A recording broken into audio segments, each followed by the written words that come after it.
আসসালামু আলাইকুম। আসসালামু আলাইকুম প্রিয় বন্ধুরা, আপনারা সবাই কেমন আছেন? আশা করি আপনারা সবাই ভালো আছেন। তো আজকে আমি যেই বিষয়টা নিয়ে কথা বলবো সেটা হচ্ছে ফেসবুক ইস্যু এবং ফেসবুক থেকে কন্টেন্ট মনিটাইজেশনের অপশনটা কেন বারে বারে চলে যায় আবার আসে। তো এই বিষয়টা হচ্ছে আপনার ফেসবুক যখন আপডেট নেয়, তাদের সফটওয়্যারে আপডেট নেয়, তখন এই কন্টেন্ট মনিটাইজেশনের অপশন, তারপর আরও কিছু অপশন চলে যায়, আবার কিছুদিন পর আবার আসে। যখন আপডেট নেওয়া শেষ হয় তখন আবার নতুন ক্রাইটেরিয়া নিয়ে অপশনগুলো আসে।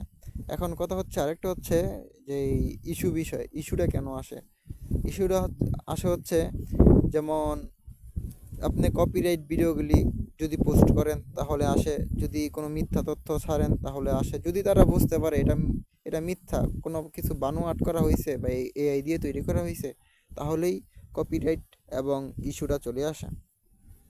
আবার রিপোর্ট করার মাধ্যমে ইস্যুটা চলে আসে, যেমন কেউ যদি আপনার এই পোস্টের উপরে রিপোর্ট করে, আর রিপোর্টটা যদি যৌক্তিক হয়, যদি যৌক্তিক একটা রিপোর্ট করে, তাহলে আপনার ইস্যু আসতে পারে। তো চলুন আমরা সরাসরি ড্যাশবোর্ডে যাব, স্টেপ বাই স্টেপ দেখাবো কি। এই যে আমার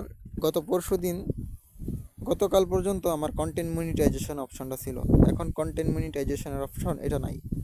তো আমি এর জন্য কোনো ঘাবড়ানোর কিছু নাই, ঠিকঠাক মতন কাজ করতে থাকি, এই অপশনটা আবার চলে আসবে, সমস্যা নাই। ঠিকঠাক মতন কাজ করতে থাকি, এমনও হতে পারে তারা আমাকে আবার অপশনটা দিতে পারে এবং কি সেট আপের জন্য আমাকে আবেদন করতে বলতে পারে, এরকমও হতে পারে।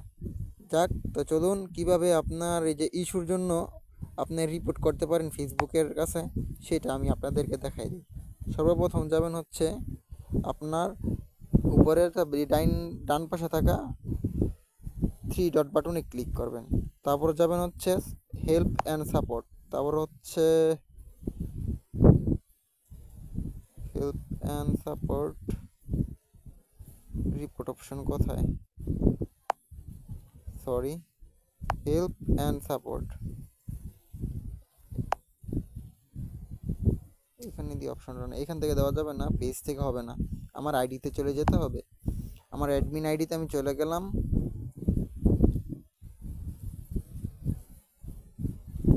তারপরে অ্যাডমিন আইডিতে যাব,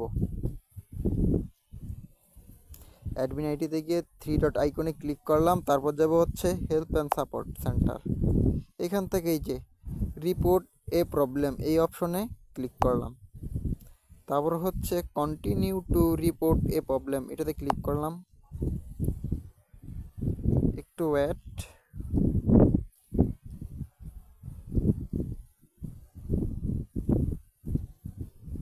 তারপর ইনক্লুড, এই উপরে যেই লেখাগুলো আছে, include complete long and diagnostic in your report, আপনি একটু চাইলে পড়ে নিতে পারেন, আমি পড়বো না, কারণ আমি এটা পড়া হয়েছে, এটা তাদের টার্মস অ্যান্ড কন্ডিশনগুলো এখানে বলা আছে। আমি সরাসরি ইনক্লুডে ক্লিক করলাম। আপনি কোথায় কিসের জন্য আপনি রিপোর্ট করবেন, আপনার প্রোফাইলের জন্য, আপনার আইডির জন্য, নাকি আপনার পেজের জন্য? আমি আমার পেজের জন্য আপিল করব। এই যে আমি আমার পেজে ঢুকলাম, পেজে ক্লিক করলাম, আর যে এখানে লিখে দেব। এখানে কি লিখবো? এখানে লিখবো হচ্ছে আবেদন করব যাতে আমার ইস্যুটা তারা উঠায় নেয়। যেমন ডিয়ার ফেসবুক টিম, আপনাদের দৃষ্টি আকর্ষণ করছি, আমি প্রতিনিয়ত কন্টেন্ট আপলোড করি, কিছু সমস্যার কারণে ভুল ভ্রান্তি কোনো পোস্ট যদি আমার এখান থেকে গিয়ে থাকে তার জন্য দুঃখিত। এই বিষয়গুলো আর কি আপনি তুলে ধরবেন, আর হচ্ছে তুলে ধরবেন। আমি এখানে আগে থাকতে সব লিখে রাখছি, আমি কি কি এখানে আপিল করব। আমি সরাসরি সেখানেই চলে যাব। আমার এই যে এখানে আমি লিখে রাখছি কি কি আপিল করব, এখন জাস্ট কপি করলাম। ও, আরেকটা জিনিস আপনাদেরকে দেখাই, এখানে নিচে দিলে আপনাদের ফেসবুক পেজের নামটা লিখে দিবেন, আর হচ্ছে ফেসবুক পেজের লিঙ্কটা এখানে বসাই দিবেন। ফেসবুক পেজের লিঙ্কটা আপনি কোথা থেকে আনবেন? সরাসরি আপনি কোন ব্রাউজারে যাইবেন, কোন ব্রাউজারে গিয়ে আপনি এখানে আপনার ফেসবুক অ্যাকাউন্টটাকে লগ ইন করবেন। লগ ইন, আমারটা লগ ইন করা আছে। এই যে এটা হচ্ছে আমার ফেসবুক পেজ, লগ ইন করা আছে। আমি জাস্ট প্রোফাইলে ঢুকবো। এই যে এখানে ক্লিক করলে যে নিচে দেখবেন facebook.com/saifulldm24, এই যে শেয়ার বাটনের বাম পাশে কপি অপশন আছে, কপি অপশনে ক্লিক করলে কপি হয়ে যাবে। জাস্ট এখানে লিঙ্ক, পেজের লিঙ্ক লিখে তারপর লিঙ্কটাকে পেস্ট করে দিবেন। এখানে আমার পেস্ট করা আছে, আমি আর কিছু করব না। পেস্ট করে সম্পূর্ণ লেখাটাকে কপি করে, কপি করে সরাসরি এখানে সরাসরি ওই যে রিপোর্ট অপশনে চলে যাবেন। রিপোর্ট অপশন এখানে জাস্ট পেস্ট করে দেবেন। আর এইখানে আপলোডের জায়গায় আপনি আপনার ওই যে যেখানে আপনার ইয়েটা আছে, মানে ইস্যুটা আছে, ওই ইস্যুর স্ক্রিনশটটা নিয়ে রাখবেন। আমি পরে দেখাই দিচ্ছি ইস্যুর স্ক্রিনশটটা কীভাবে নেবেন। আমার এখানে নেওয়া আছে, তো তাই আমি আর স্ক্রিনশটটা নিতে চাই না। এই যে স্ক্রিনশটটা নেওয়া আছে, জাস্ট স্ক্রিনশটটা নিয়ে আমি এখানে আপলোড করে দিলাম। আর এই যে উপরে ডান পাশে সেন্ড আইকন আছে, সেন্ড আইকনে ক্লিক করে দিলাম। ওকে, রিপোর্ট ওকে।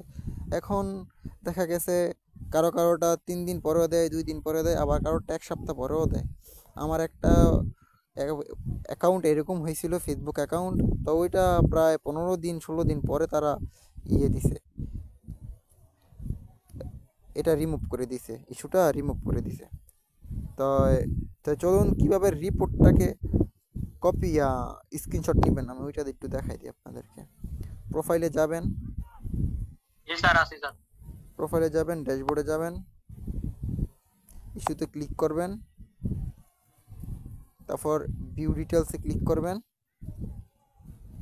এই যে এই জায়গার একটা স্ক্রিনশট নেবেন, তারপর আপলোড করে দিবেন রিপোর্ট অপশনে। ঠিক আছে? যারা আমার ভিডিওটা দেখে উপকৃত হবেন, আমার চ্যানেলটাকে সাবস্ক্রাইব করে বেল আইকন বাটনটি প্রেস করে দেবেন, এবং আমার Facebook page, Facebook YouTube channel follow করে লাইক কমেন্ট শেয়ার করে দিবেন। তো আজকের মতন এখানেই বিদায়। ভালো থাকবেন, সুস্থ থাকবেন। আল্লাহ হাফেজ।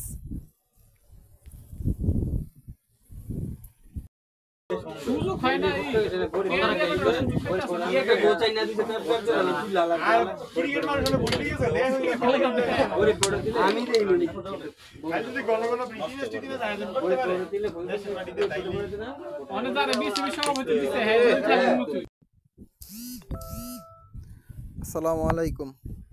আসসালামু আলাইকুম প্রিয় বন্ধুরা, আপনারা সবাই কেমন আছেন?